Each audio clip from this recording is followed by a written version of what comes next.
Well, the Orioles certainly haven't made the big move of the offseason yet, but there have been some smaller moves, minor league deals, guys going elsewhere, swirling around that give us some Orioles news and notes to talk about. Coming up on this episode of the Locked On Orioles podcast. You are Locked On Orioles, your daily Baltimore Orioles podcast. Part of the Locked On Podcast Network, your team every day.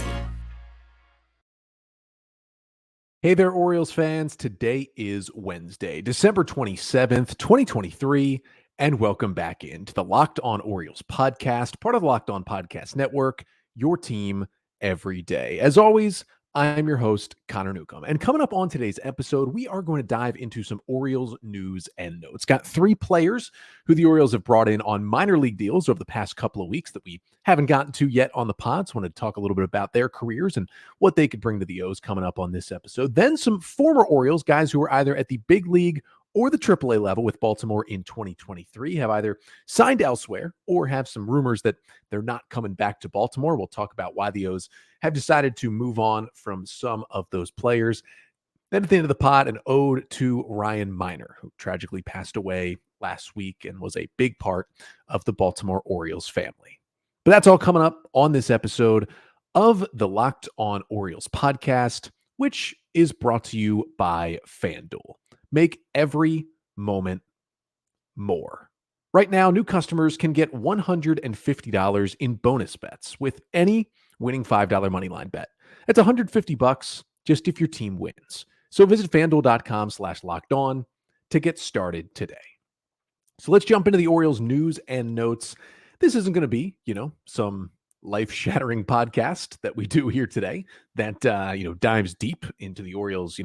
What are they going to make this trade for Dylan Cease or Corbin Burns? And we talked about it yesterday. Make sure to check out Tuesday's episode. Kind of did a deep dive on a mailbag episode on what exactly at this point it would cost for the Orioles to make a trade with the White Sox for Dylan Cease. We got some reporting about what they were asking of the Cincinnati Reds in a similar deal and kind of lined it up with what the O's have in their system. But today, we're talking about some more minor pieces, but some guys who could potentially appear in the big leagues at some point with the Orioles. So first of all, over the last few weeks, the Orioles have signed three players to minor league deals. Two of them, it looks like, with invites to big league spring training in Sarasota. And wanted to get to all three of them just because, hey, you never know, they could make an appearance in an Oriole uniform. The first one, well, he's coming back to the Orioles system, and that is the right-handed pitcher, Wandisson Charles, who the Orioles signed to a minor league deal last offseason, spent the entire year in the O's minor league system, a chunk of the year in Bowie, and then most of the rest of the season in AAA Norfolk, and he became a minor league free agent, but the Orioles have decided to bring him back on another minor league deal with an invite to spring training. Now, Wandisson Charles, a 27-year-old right-handed pitcher who threw all in all 45 innings in relief in the Orioles system last year. Now, he had never pitched above Double-A when the Orioles signed him, and that's where they sent him to Double-A Bowie. And he came in with some pretty big walk issues in his career, but also some big-time stuff and a lot of strikeouts. And he was awesome in Bowie. Pitched 15 innings for the Bay Sox, had a 2.35 ERA, had an unbelievable 42% strikeout rate. That's basically right around double the league average. And an 8% walk rate was one of the lowest of his careers. And it looked like the Orioles had fixed him. So, of course, they sent him up to AAA, and he had never pitched there. It was his first appearance in AAA when the Orioles sent him up to Norfolk.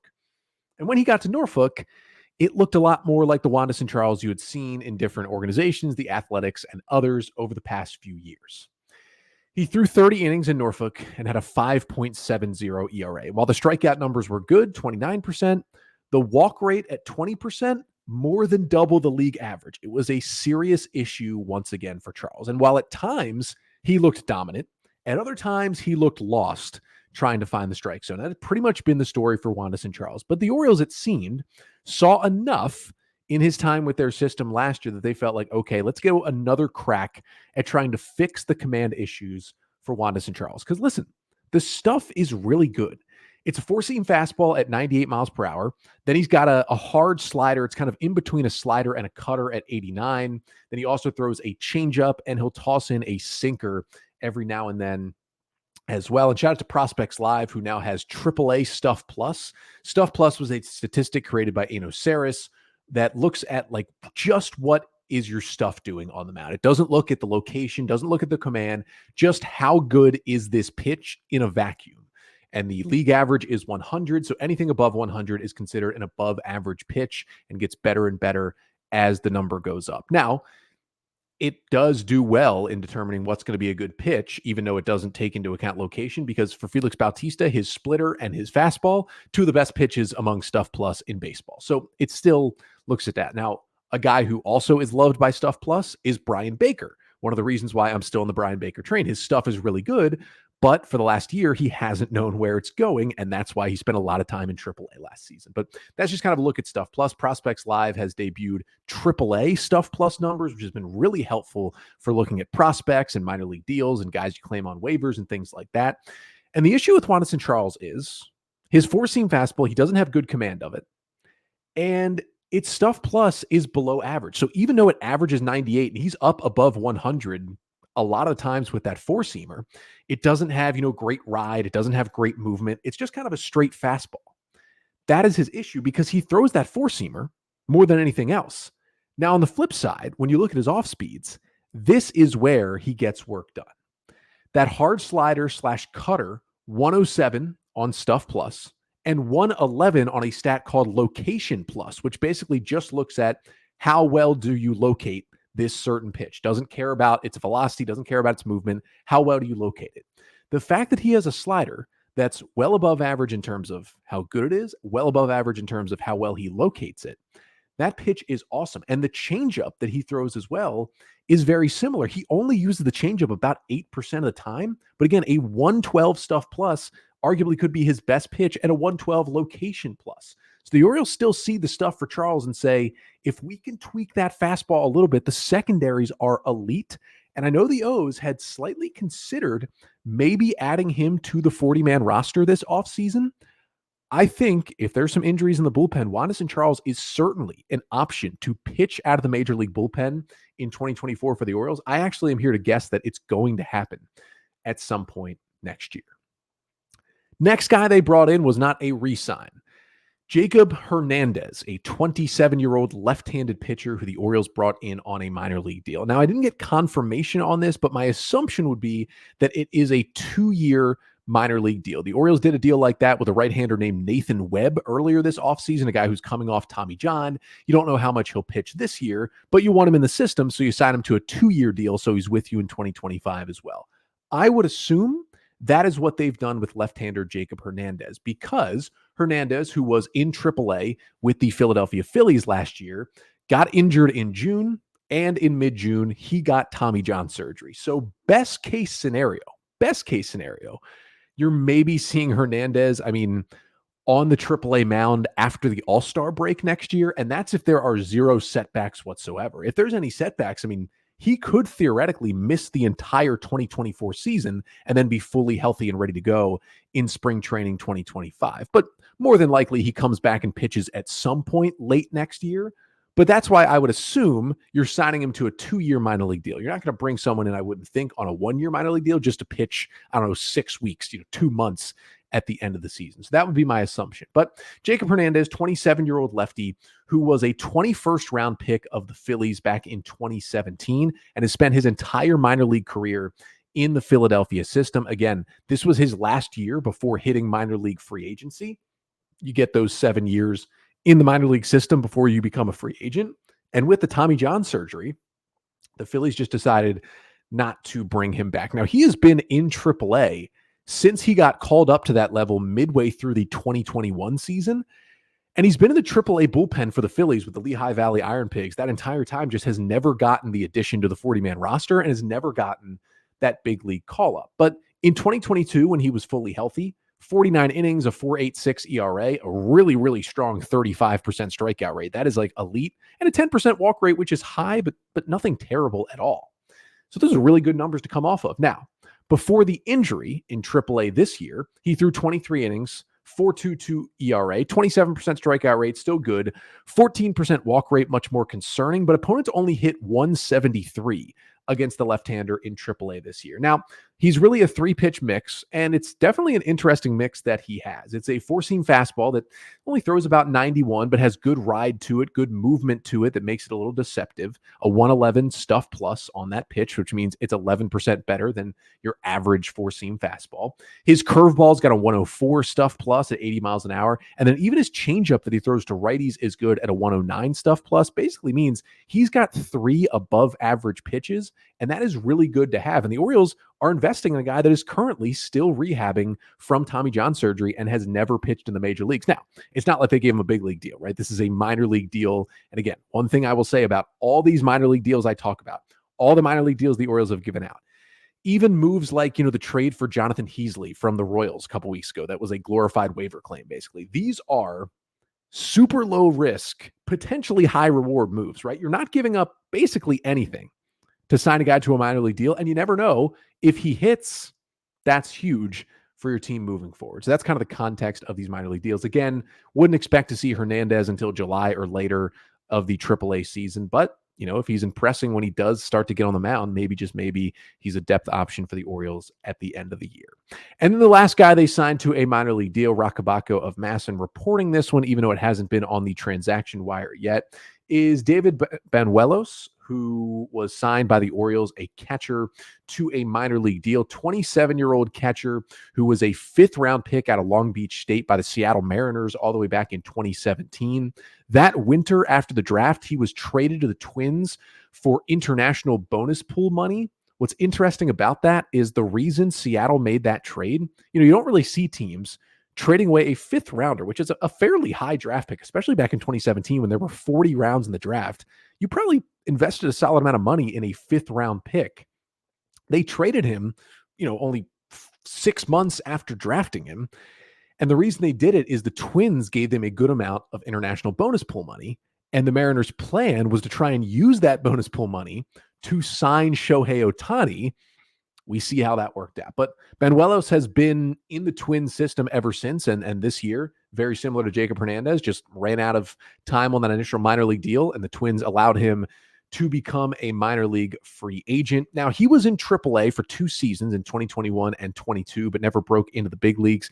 But he did take a step back this year. I think the Twins kind of realized he wasn't going to be a big league option, so they actually stuck him in AA for most of this season. Now, he had a couple of minor injuries where he missed a month or two throughout the season, but in AA this year was actually the first time in his minor league career he had really hit well. Now, you could argue he's 26, 27, repeating AA after being in AAA for a couple of years. Of course he's going to hit well, but he did have a 133 WRC plus, 270 average, 526 slugging, 10 home runs, high strikeout rate, but also a high walk rate as well. It was a good offensive season, and he's been known as a really good defensive catcher in his time. Career 38% caught stealing rate in the minor leagues, which is a very, very good number for a backstop. A right-handed hitter who, the bat came out, but it's probably not a major league bat. What Banuelos is minor league catching depth for the Orioles. I would assume we see him in AAA Norfolk for most of next year because the O's lost a couple of guys in their AAA catching depth that we'll get to in a moment.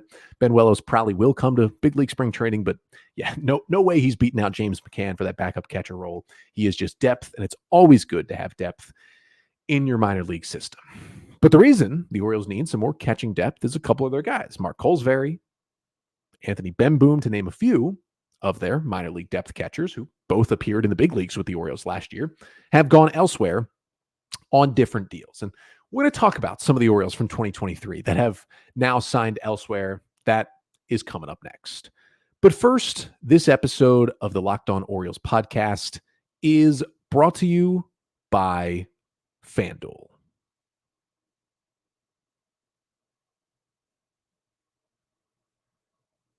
We are really into the home stretch here of the NFL season. 2 weeks left on the NFL calendar. Can the Ravens lock up the number 1 seed? Let's sure hope so. Can Lamar Jackson lock up the MVP? You can get the odds on that over at FanDuel, and you can score early this NFL season with FanDuel, America's number 1 sportsbook. Right now, new customers get $150 in bonus bets with any winning $5 moneyline bet. That's $150 just if your team wins. So if you've been thinking about joining FanDuel, there is no better time to get in on the action. The app is so easy to use. There's a wide range of betting options, including spreads, player props, over-unders, and more.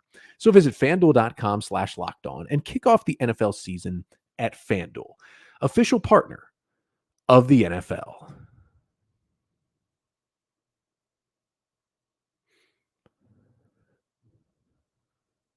So we're running through some Orioles news and notes here on a Wednesday episode, coming down to the end of 2023. And 2023 saw the Orioles run through a good amount of players, and some of those guys have already signed elsewhere here this offseason. I wanted to start with Jack Flaherty because he was one of the Orioles' 5 major league free agents this offseason. Now, we already know Kyle Gibson signed a 1-year, $13 million deal with the St. Louis Cardinals to kind of go back home where he's from in Missouri and get a guaranteed rotation spot in St. Louis and be a veteran there. The other 3, Adam Frazier, Aaron Hicks, and Shintaro Fujinami, have not signed yet, but we'll get to one of those guys coming up next. But let's start with Flaherty, who a couple weeks ago inked a 1-year, $14 million contract with the Detroit Tigers. Now, you might be thinking, how did Jack Flaherty make more money on his deal than Kyle Gibson did? Gibson was 50 times better than Jack Flaherty was in an Orioles uniform last year. Well, for one reason, Flaherty was much better as a Cardinal last year before the trade. He was much closer to what Gibson did. And B, it's more about the potential, right? Jack Flaherty is not even 30 yet. He's still very young. Like, he hit free agency at 27. And I know the last few years have been marred with injury, shoulder issues, velocity down, and really at best inconsistent, and at worst just bad performance on the mound in both St. Louis and briefly in Baltimore at the end of last season. But teams still think back to when he was one of the best pitchers in baseball in 2019 and leading the Cardinals to the NLCS and was so good early in his career before the injuries. And he was only 27. They're thinking maybe he can tweak some things. You know, he seemed to be healthy this year, although he didn't pitch well. He stayed healthy the entire season. So maybe they can fix him. Now, it just did not work out in Baltimore, right? After the trade, 34 2/3 innings, mostly as a starter, then was moved to the bullpen at the end of the year, did make the playoff roster, did pitch in one playoff game, just wasn't very good. Overall, 6.75 ERA. Now, 26% strikeout rate and a 7% walk rate, both better than in St. Louis this year, and were both really good numbers for a major league starter, but everything else was just bad. He got hit too much. He got hit hard. And my thing with Jack Flaherty, I never thought the Orioles were really even considering bringing him back. I mean, I'm sure they thought about it, right? They weren't just going to say, yeah, no, we're good. I'm sure they thought about it. But with just how poorly he performed, yeah, it would have been fairly cheap. He ends up getting 1 year, $14 million. The Orioles, I would think, if they're going to sign a free agent pitcher, are going to give out something very similar to that contract because they're not spending, big years, big money on any of these big name free agent starting pitchers. So Flaherty would have been in their price range. But I think after, they get a whole couple of months with him, trying to work with him, trying to fix things, and it just not working out, I think the Orioles saw that this is just going to be too difficult for us to do. There was definitely some tension between the O's and Flaherty after he got there. It is what it is. There was that break he took off the mound when the Orioles were calling it. He just didn't bounce back from his last start. There was other stuff going on there between the team and Flaherty, but he seems to be a good guy, and he's pitched really well in his career. Just, I don't know. I don't know if he's unwilling to change. I don't know if he's unwilling to look at bigger data and find out what's wrong with him. I don't know if he's just frustrated because he doesn't have the stuff he used to have pre-shoulder injury. But again, he's only 27, so he could have plenty of time left in his major league career. I just see what he looks like now, and it's not terrible, right? He's not disgusting. He's not completely useless. He's still a major league pitcher, but he's just nothing more than that at this point. And if he takes one step back, he's maybe not even a major league pitcher going into 2025. If he has a bad year with Detroit, again, this is a prove it deal. This is Flaherty saying, I'm going to sign with one team. They're going to give me 30 starts. I'm going to show I'm still good, and then I'll cash in free agency next year. If this goes poorly in Detroit for Flaherty this year, I mean, he might be looking at minor league deals or being turned into a reliever heading into 2025 when he's not even 30. It's a really tough spot for him. Just watching him in that O's uniform, the stuff, it's not very good, but in general, it's just not crisp. He's not missing bats. The stuff is just not there consistently. It's a different pitcher, it looks like, than early in his days in St. Louis.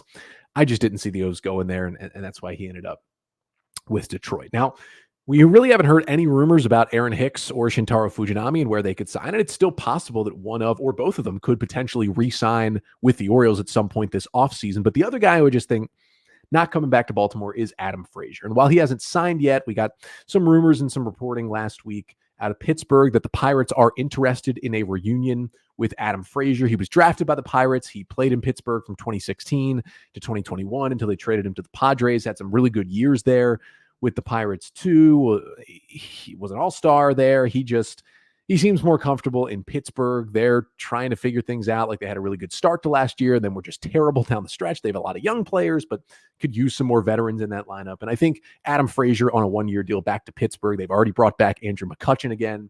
Just makes so much sense. And again, for Frazier, like he was up and down. He found a power stroke that he had never had before this year in Baltimore. And, he was more of a part-time player by the end of the year. But the first, 4 months of the year, he was mostly in that Orioles lineup, playing second base, playing a little outfield as well. He did struggle down the stretch. He wasn't the same hitter the Orioles thought they would get. They got more power, but they also got more strikeouts. He used to be the guy who didn't strike out, didn't walk, just put the ball in play, hit singles and doubles.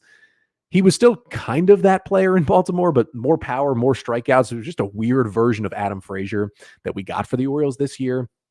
And with all of the infielders they have, I still think the O's could think about bringing in a big league infielder just to be another stopgap while they make sure, is Joey Ortiz ready? Is Jackson Holliday ready? But I don't think it's going to be Adam Frazier. Just didn't work out like the O's wanted. And I think much better fit for him to go back to Pittsburgh. And then there were just three guys I wanted to quickly mention, one of which appeared in the big leagues with the Orioles this year, two of which didn't, but all three spent a majority of their time in AAA Norfolk with the Orioles system last year. One was Lewin Diaz, who the Orioles brought in on waivers last offseason and was kind of competing for that backup first base job that ultimately went to Ryan O'Hearn.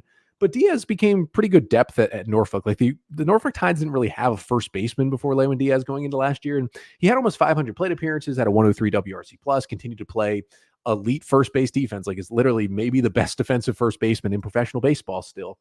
But just there was never that spot for him to come up. Even when Ryan Mountcastle was injured, it was mostly Ryan O'Hearn. You saw Santander and Arias at first base. You even saw Josh Lester come up and get a chance at the big leagues, but Lewin Diaz was just too far down that list to get that shot.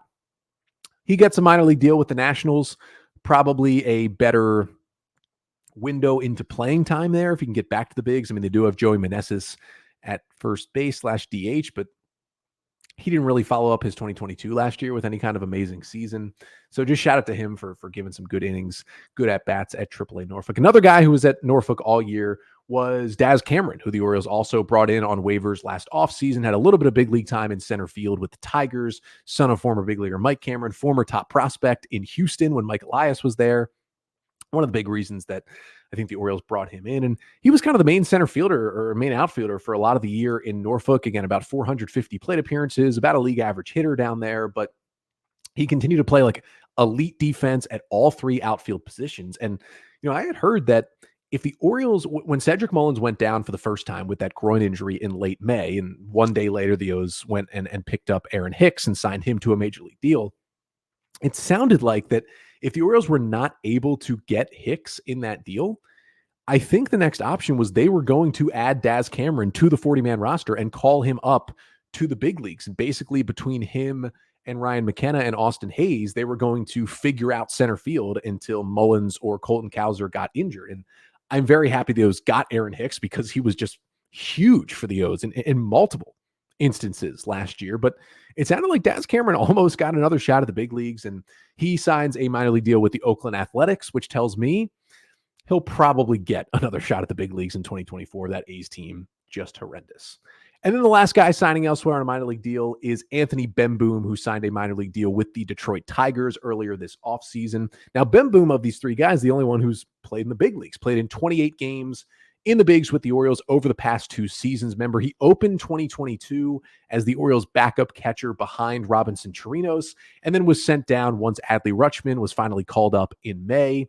And then Bemboom returned actually multiple times in 2023. He did not win the backup catcher job as was expected. James McCann was Adley's backup, but McCann had two separate stints on the injured list this year. And both times the Orioles went to Ben Boom as the backup catcher on the big league roster. He was, I think, cemented as the third catcher in this organization for the last couple of years. Good defender, kind of a pretty left-handed swing, although he didn't produce much when he was at the plate. Tough to when you're not getting a lot of chances. But he seemed to be just a really good third catcher to have. And I'm actually sad to see him go.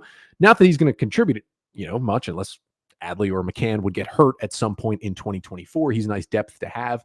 I just felt like he was a really good third insurance catcher. Maybe they always feel like they have a better option now in AAA, and they might have that. It might be David Benuelos, who we just talked about, but I think he gave some good time to the O's as that third catcher and sometimes that backup as well. But one more thing to get to coming up next before we finish off this Orioles news and notes episode.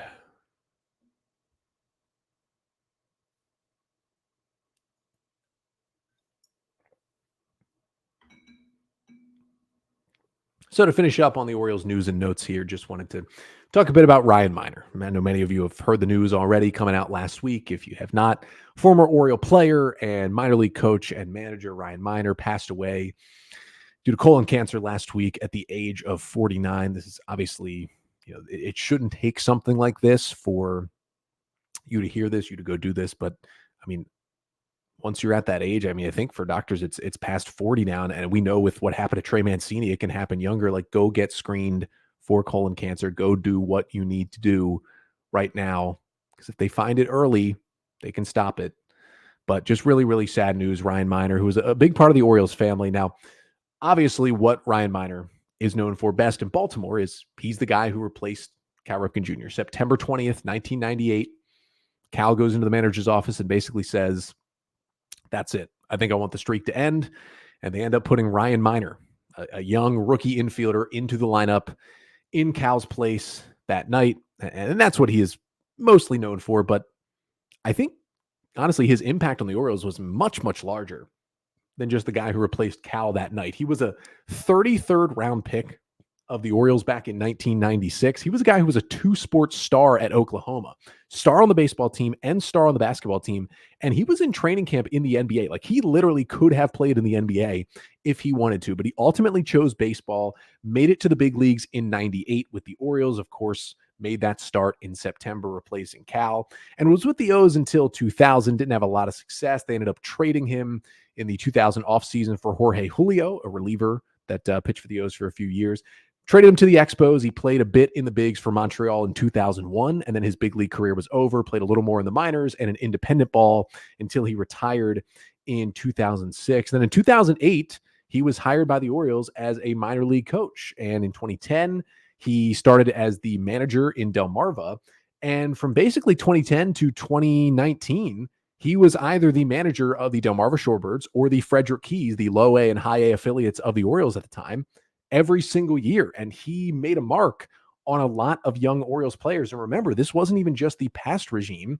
In 2019, he was still the manager down there in the O system. Even when Mike Elias and his people took over, they kept Ryan Miner on for that 2019 season. Then 2020 minor leagues get canceled, doesn't come back in 21. Coached one more season in the minors in 2021, I believe, in the Tiger system as well. And again, it's a lot of that replacing Cal stuff that you're going to see. But if you just go onto social media over the last few weeks, all of the, current and former Orioles minor leaguers, it seemed it was dozens of them putting out messages of support, talking about how much Ryan Miner meant to them in their career, mostly as their coach in either Delmarva or Frederick when they were coming up through the Orioles system.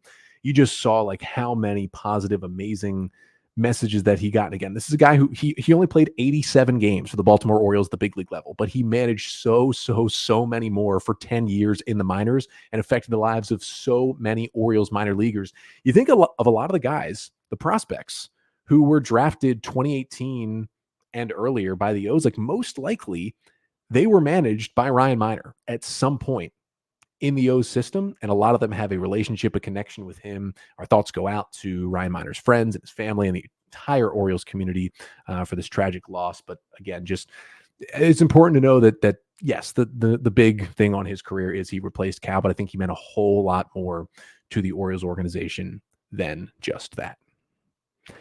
That'll do it for today's episode. We thank you so much for watching. Thank you so much for tuning in. Remember to rate and review. Give us a 5-star rating wherever you listen. Make sure to like, comment, and subscribe to the Locked On Orioles YouTube channel. If you have mailbag questions for future mailbag, if you have any thoughts, opinions about the show, about the Orioles, whatever it may be, you can email me. LockedOnOrioles@gmail.com is the email address. One more episode coming up later this week. I'll be back on Friday. Final episode of the week and final episode of 2023. You're not going to miss that one coming up on Friday. But until then, I'm Connor Newcomb, and this has been the Locked On Orioles podcast, part of the Locked On Podcast Network. Your team every day.